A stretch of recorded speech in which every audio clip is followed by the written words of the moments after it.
Pakistani film industry बहुत ज़्यादा तरक्की कर रही है और ये अपने अरूज की तरफ बढ़ रही है।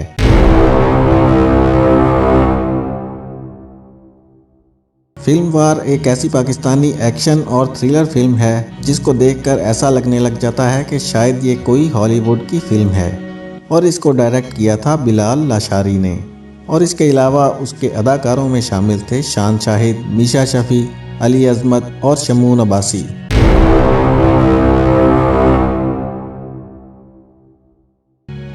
फिल्म पंजाब नहीं जाऊंगी को हुमायूं सईद और सलमान इकबाल ने प्रोड्यूस किया था और इस फिल्म में काम करने वाले अदाकारों में हुमायूं सईद, महविश हयात, सुहेल अहमद, सबा हमीद, अरवा हुसैन और अहमद अली भट्ट शामिल हैं।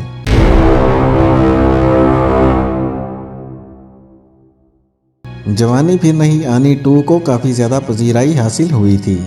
इस फिल्म को हुमायूं सईद और शहजाद नसीब ने 6 सिग्मा प्लस एंटरटेनमेंट के साथ मिलकर प्रोड्यूस किया था और इस फिल्म को इस्तांबुल और दुबई में शूट किया गया था और यह पाकिस्तान की तकरीबन सबसे ज़्यादा कमाने वाली फिल्मों में से एक है। इस फिल्म में काम करने वाले अदाकारों में हुमायूं सईद, अहमद अली भट्ट, वसे चौधरी, उज़मा खान, फहद मुस्तफ़ा, कुबरा खान और मावरा हुसैन शामिल हैं।